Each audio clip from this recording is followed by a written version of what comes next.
പ്രിയപ്പെട്ട വിദ്യാർത്ഥികളെ, നമ്മൾ ഇന്ന് ഡിസ്കസ് ചെയ്യുന്നത് ഇൻഡിപെൻഡന്റ് ബ്രാഞ്ചസിനെ കുറിച്ചിട്ടാണ്. നമ്മൾ നേരത്തെ ഡിപ്പെൻഡന്റ് ബ്രാഞ്ചസിന്റെ ഡിഫറെന്റ് അക്കൗണ്ട് മെയിൻറ്റെയിൻ ചെയ്യുന്ന സിസ്റ്റത്തെ കുറിച്ചാണ് പറഞ്ഞിട്ടുണ്ടായിരുന്നത്. പ്രധാനമായിട്ടും ഡെപ്റ്റർ സിസ്റ്റവും സ്റ്റോക്ക് ആൻഡ് ഡെപ്റ്റർ സിസ്റ്റം, ഈ രണ്ട് സിസ്റ്റമാണ് ഡിപ്പെൻഡന്റ് ബ്രാഞ്ചസ് ഫോളോ ചെയ്തിരുന്നത്. ഇനി പറയാൻ പോകുന്നത് ഇൻഡിപെൻഡന്റ് ബ്രാഞ്ചസിനെ കുറിച്ചിട്ടാണ്.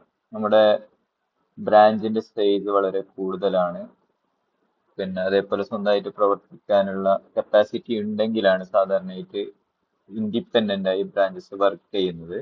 അതായത് അവരുടെ കാര്യങ്ങളൊക്കെ, അവരുടെ അക്കൗണ്ട് കാര്യങ്ങളൊക്കെ ആര് മെയിൻറ്റെയിൻ ചെയ്യും? ബ്രാഞ്ചസ് തന്നെ മെയിൻറ്റെയിൻ ചെയ്യും. ഡബിൾ എൻട്രി സിസ്റ്റം ഉപയോഗിച്ച് ബ്രാഞ്ചസ് തന്നെ മെയിൻറ്റെയിൻ ചെയ്യും. അക്കൗണ്ടുമായി ബന്ധപ്പെട്ടുള്ള കാര്യങ്ങൾക്ക് ആരെ ഡിപ്പെൻഡ് ചെയ്യുന്നില്ല, ഹെഡ് ഓഫീസിനെ ഡിപ്പെൻഡ് ചെയ്യുന്നില്ല. അങ്ങനെയുള്ളതിനെയാണ് ഇൻഡിപെൻഡന്റ് ബ്രാഞ്ചസ് എന്ന് പറയാം. ഓക്കെ.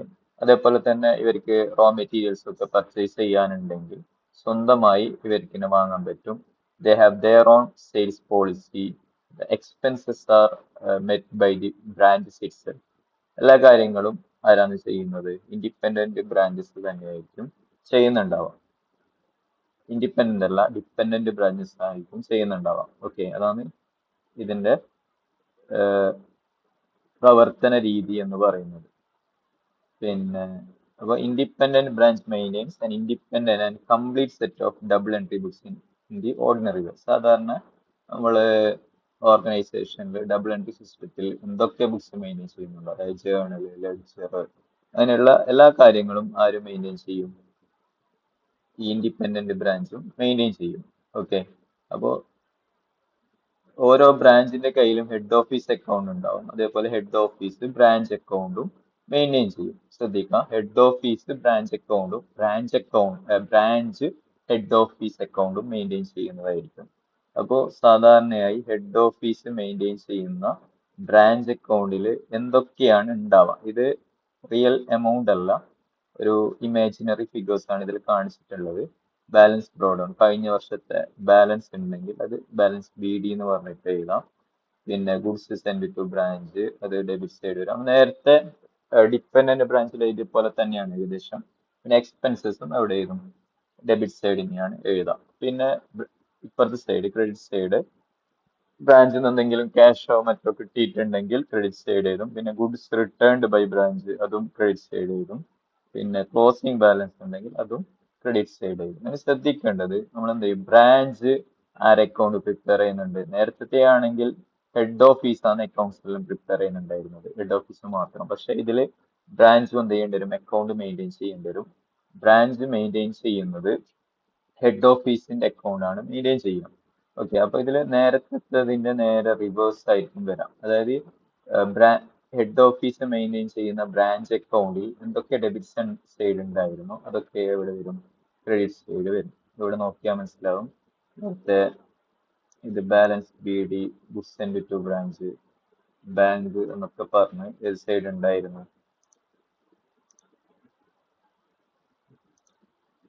ഏത് സൈഡ് ഉണ്ടായിരുന്നു? ഡെബിറ്റ് സൈഡ് ഉണ്ടായിരുന്നു. അതൊക്കെ ഹെഡ് ഓഫീസിന്റെ അക്കൗണ്ട് ആര് പ്രിപ്പയർ ചെയ്യുന്ന, ബ്രാഞ്ച് പ്രിപ്പയർ ചെയ്യുന്ന ഹെഡ് ഓഫീസ് അക്കൗണ്ടിന്റെ നേരെ ഓപ്പോസിറ്റ് സൈഡാണ് വരുന്നുള്ളത്. അതേപോലെ ഇവിടെ ക്രെഡിറ്റ് സൈഡ് ഉണ്ടായിരുന്ന ഐറ്റംസ് ഒക്കെ ഇവിടെ വരുന്നുണ്ട്, ഡെബിറ്റ് സൈഡാണ് വരുന്നുള്ളത്. ഈ രീതിയിലാണ് എന്ത് ചെയ്യാം, ഇൻഡിപെൻഡന്റ് ബ്രാഞ്ചിൽ നമ്മൾ എന്ത് ചെയ്യുന്നത്? അക്കൗണ്ട് കീപ്പ് ചെയ്യുന്നത്. ഓക്കെ,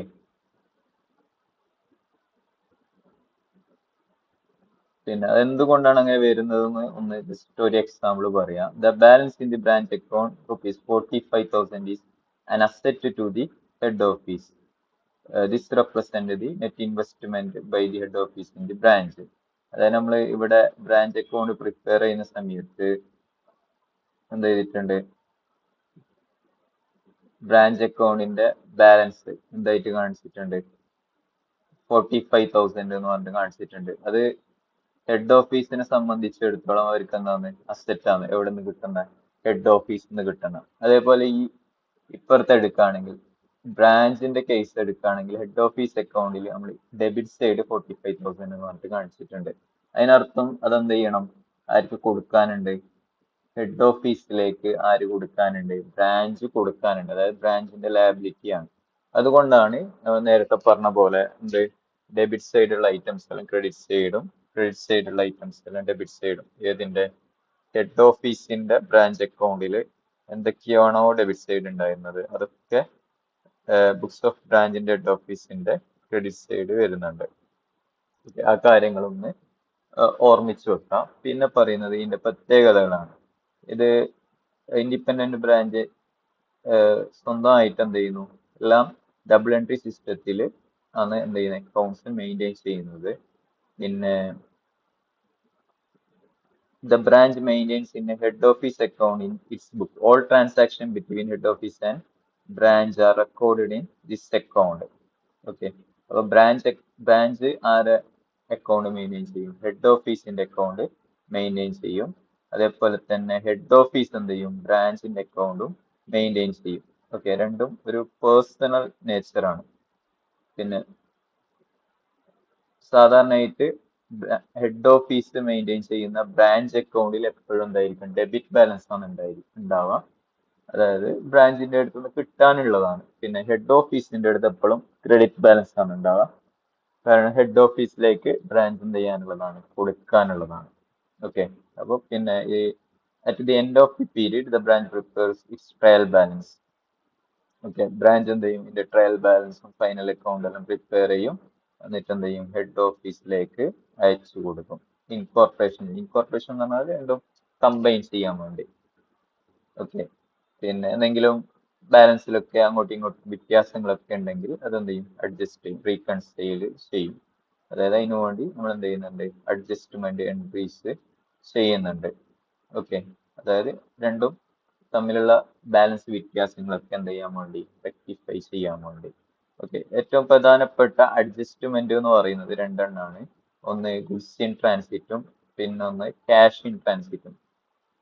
പിന്നെ അത് കൂടാതെ ബാക്കി കുറച്ചെണ്ണം പറയുന്നുണ്ട്. ഇത് രണ്ടും മെയിൻ ആയിട്ട് വരും, ഗുഡ്സ് ഇൻ ട്രാൻസിറ്റും ക്യാഷ് ഇൻ ട്രാൻസിറ്റും. കൂടാതെ ഉള്ളത് head office expense chargeable to branch, depreciation on branch fixed asset, inter branch transaction, remittance. അപ്പോൾ ഇതിൽ രണ്ടെണ്ണം പറയാം. ആദ്യത്തെ goods in transit. Goods in transit പറയുന്ന സമയത്ത് ശ്രദ്ധിക്കേണ്ടത്, നമ്മൾ എന്ത് ചെയ്യുന്നു? ഹെഡ് ഓഫീസിൽ നിന്ന് ബ്രാഞ്ചിലേക്ക് അയച്ചിട്ടുണ്ടാവും, പക്ഷെ എന്ത് ചെയ്തിട്ടുണ്ടാവില്ല, അതേ ദിവസം തന്നെ ബ്രാഞ്ചിലേക്ക് അത് എത്തണമെന്നില്ല. അപ്പൊ നമ്മൾ ഹെഡ് ഓഫീസിൽ നിന്ന് അയച്ച സമയത്ത് എന്ത് ചെയ്തിട്ടുണ്ടാവും? അവര് ജേണൽ എൻ്റർ ചെയ്തിട്ടുണ്ടാവും. അതായത് branch account up to goods send to branch എന്ന് പറഞ്ഞിട്ട് എഴുതിയിട്ടുണ്ടാവും. ഓക്കെ, പക്ഷെ അത് ബ്രാഞ്ചിലേക്ക് എഴുതിയിട്ടുണ്ടാവില്ല. ഓക്കെ, കിട്ടിയിട്ടുണ്ടാവില്ല. പിന്നെ അതേപോലെ തന്നെ റിവേഴ്സും വരാം. എന്ത് ചെയ്യുന്നു? ഗുഡ്സ് റിട്ടേൺ ചെയ്യുന്ന സമയത്ത് നമ്മൾ എന്താണ് എഴുതാം? Goods return branch send to goods account up to branch എന്ന് പറഞ്ഞിട്ടാണ് വരുന്നത്. അപ്പോൾ അതേ രീതിയിൽ അതും എന്ത് ചെയ്തിട്ടുണ്ടാവില്ല? റെക്കോർഡ് ചെയ്തിട്ടുണ്ടാവില്ല. അപ്പൊ നമ്മൾ എങ്ങനെയാണ് ഇത് അഡ്ജസ്റ്റ് ചെയ്യുന്നതെന്നാണ് പറയുന്നുള്ളത്. അപ്പോൾ first adjustment made in the books of head office. Head ഓഫീസിന്റെ ബുക്കിൽ ചെയ്യേണ്ടത് goods in transit account up to branch account എന്ന് പറഞ്ഞിട്ടായിരിക്കും എന്ത് ചെയ്യേണ്ടത്? എൻ്റർ ചെയ്യേണ്ടത്. പിന്നെ ബ്രാഞ്ച് അക്കൗണ്ടിൽ goods in transit account up to head office account. Okay, പിന്നെ ഹെഡ് ഓഫീസിന്റെ അക്കൗണ്ടിൽ എന്തായിരിക്കും? അസറ്റ് ബാലൻസ് ആയിട്ടായിരിക്കും കാണിക്കുക. പിന്നെ നെക്സ്റ്റ് ഇയർ ആകുമ്പോൾ അത് എന്ത് ചെയ്യും? ക്ലോസ് ചെയ്യും. അതായത് അഡ്ജസ്റ്റ് ചെയ്ത് ക്ലോസ് ചെയ്യും എന്നാണ് പറയുന്നുള്ളത്. ഓക്കെ, ബാക്കി കാര്യങ്ങൾ നെക്സ്റ്റ് വീഡിയോയിൽ പറയുന്നതായിരിക്കും.